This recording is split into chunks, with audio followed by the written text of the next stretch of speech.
Paris, the political, economic, and cultural capital of France, a food, art, and fashion capital. The City of Light, the City of Love. All these nicknames pop up throughout its long history, which dates back to 250 BCE when a Celtic subtribe inhabited the island in the middle of the River Seine. The name of that tribe? Parisii, or at least that's what the Romans called them. Since then, this little garrison town has grown and flourished into what we call now Paris, an important city that has played a vital role in the history and politics of Europe, has nurtured many great minds over centuries, and has become a champion for democracy and freedom. Hey there, poor traveler, we are Vince and Josh. In pop culture, Paris is heavily romanticized as one incredibly beautiful city. In reality, it certainly lives up to its reputation. In this video, we'll take you around Paris and show you some of its top attractions. Before we begin, don't forget to subscribe to our channel and ring the bell to get notified when we upload new travel videos. And I apologize in advance if I mispronounce some words wrong. Well, I'm not French. Let's start with the most familiar. Eiffel Tower. The Eiffel Tower is the most iconic landmark not just in Paris but also France as a whole. It was named after Gustave Eiffel, whose company designed and built it as an entry to the World's Fair of 1889, in time for the celebration of the French Revolution's 100th anniversary.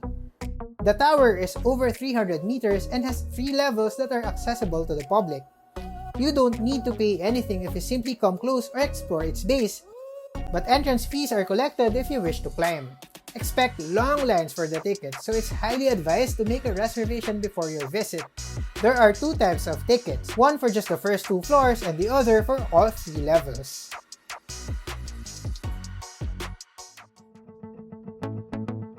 For the best view of the Eiffel Tower, head over to the Trocadero viewpoint. Facing the Eiffel Tower from the other side of the Seine River, Trocadero is where most postcard images featuring the tower are shot from. We love being here just before sunset and wait for the tower's first sparkles. But for me, the best view of the city isn't the Eiffel Tower or Trocadero. It's from Tour Montparnasse. At 210 meters, this is one of the tallest buildings in the country and offers what many consider the best view of Paris. We've tried it twice and it's really breathtaking. There are 2 observation decks on the 56th floor and the open-air panoramic terrace. The best time to visit is just before dusk to see the sun setting just behind the Eiffel Tower and witness it glitter as the city turns into a sea of lights. You can enjoy the view while having a sip of wine or champagne.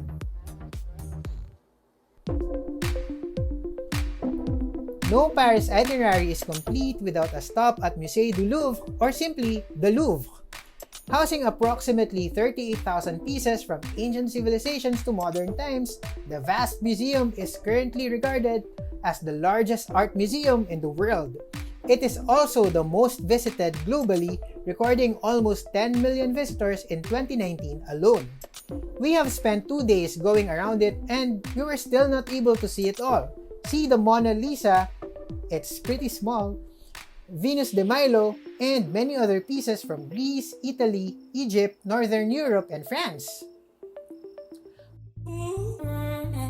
But the Louvre is just one of Paris's rich collection of museums. 2 that are definitely worth your time are Musée d'Orsay, which is set in what used to be the terminal building of a railway station, boasting masterpieces by Van Gogh, Renoir, and Manet, and the Pompidou Center. Outside, the Pompidou Center captivates with its avant-garde design. Inside, you'll find various establishments including the Public Information Library, cinemas, a performance hall, a bookstore, shops, and cafes. But the one that draws the biggest crowd is the National Museum of Modern Art, hailed the largest modern art museum in Europe. Montmartre can easily make any visitor feel a bit disoriented. Considered the artistic center of Paris, the district maintains its quaint, idyllic atmosphere with all the greenery and old-fashioned buildings. Many notable artists have made this area their creative nest since the second half of the 19th century. It has museums, churches, and lots of scenic nooks. See the white and shining La Basilique du Sacré-Cœur standing atop a hill, allowing great vistas of the city. And visit shooting locations or inspirations for films like Amélie, Beauty and the Beast, and Moulin Rouge. Speaking of the Moulin Rouge, this musical dance club is open not only to locals but also tourists. Located near Montmartre, it is often combined with a visit to the historic Hill District. The building is very noticeable for its red color and windmill feature that is reminiscent of the original 19th century structure. It became an inspiration for several entertainment establishments, music, and film, particularly the Baz Luhrmann musical starring Nicole Kidman and Ewan McGregor. Another structure that has been a pop culture favorite is the Notre Dame Cathedral. One of the most significant symbols of the nation, this cathedral is famous for its colossal ancient organ, the colorful rose windows, the sculptures, the flying buttresses, the gargoyles, and its bells, among others. It also secures important relics such as the crown of thorns and the nail of the true cross. Another noteworthy feature is the archaeological crypt. Entrance is free, but prepare to fall in line. Don't be intimidated by the long queue though, because it moves fast. You can also climb up to its towers for a great view. Note however that because of the 2019 fire, the Notre Dame Cathedral is closed until further notice. Père Lachaise Cemetery. Opened at the start of the 19th century, the 44-hectare Père Lachaise Cemetery is the largest in Paris. Apart from the 3 World War I memorials, this municipal cemetery serves as the final resting place of world-renowned personalities, including playwrights Oscar Wilde and Molière, writers Balzac and Colette, painters Pissarro and Delacroix, composer and pianist Frédéric Chopin, rock legend Jim Morrison, and actor Sarah Bernhardt and Yves Montand. If you plan to visit here, the tombs of famous people are marked on Google Maps. In the past, this charming neighborhood became the settlement for the Jews in Paris. Over the centuries, it developed into the busy commercial district that it is today. Shops, galleries, and restaurants line the streets. Many prominent people resided here like Victor Hugo and Jim Morrison. Some notable places to visit in the area include these. The food scene here has a diverse selection too. Don't miss this falafel place, hailed by the New York Times as the falafel destination in Paris. The Pompidou Center and even the Notre Dame Cathedral are also nearby.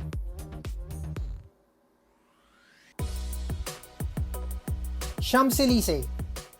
Perhaps the most recognizable and the most photographed street in Paris. It is the venue for the Bastille Day Parade. This avenue is one of the busiest in the city and one of the most visited in the world. It boasts a great selection of high-end shops, restaurants, and cafes. Don't leave without exploring the alleys stemming from the avenue and the adjacent smaller gardens. If you get hungry, stuff your face with crepe from the food stalls scattered along the road. Spanning almost 2 kilometers, it connects Place de la Concorde and Arc de Triomphe, which stands proudly at the heart of Place Charles de Gaulle, where 12 avenues meet. Its history dates back to 1806, when Napoleon Bonaparte commissioned it to celebrate his victories, especially after the Battle of Austerlitz.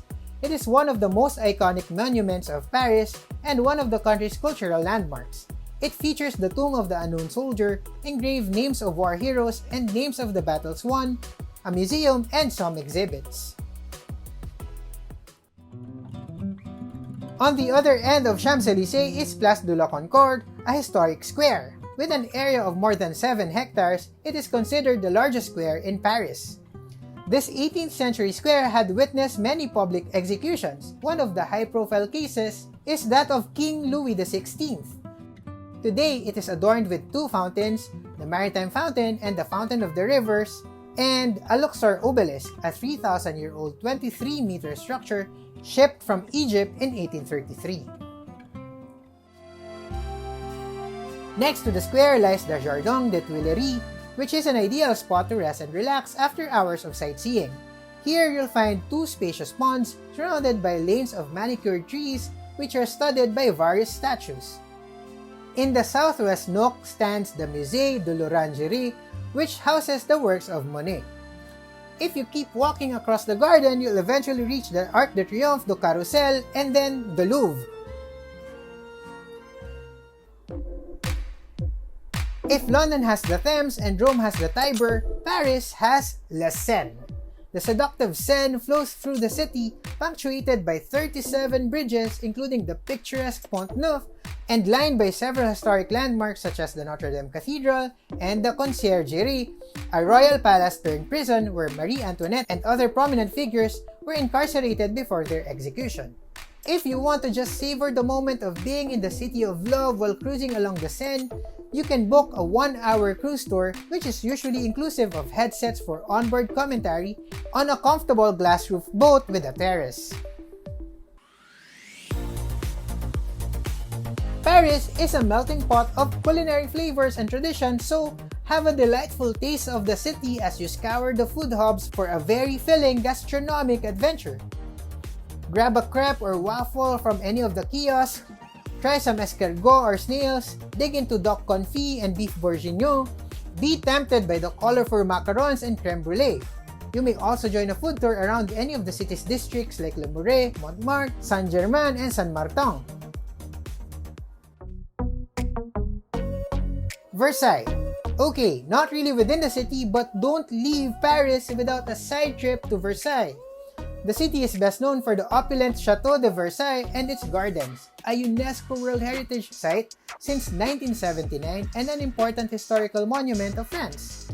From being a hunting pavilion of King Louis XIII, it was transformed into a royal residence by his son, King Louis XIV, in 1682. Today, it functions as a museum, boasting vast and grand collections of masterpieces, including the building itself and the whole estate, displaying different architectural styles from the 17th century to the 19th century. You need to dedicate one whole day for this place because it's so extensive. See the royal apartments, the ambassador staircase, the grand gallery, particularly the Hall of Mirrors, the royal chapel, the royal opera, the gardens, the fountains, the groves, and the hamlet of Marie Antoinette. Whew! If you have questions or you have something to add to this list, make good use of the comment section below.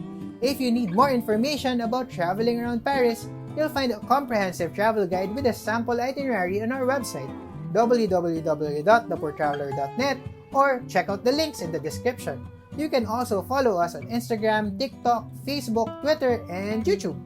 Just look for @ThePoorTraveler. You may also tune in to the Poor Traveler podcast on Spotify. That's all for now. Remember, plan smart, travel safe, and make every trip worth it.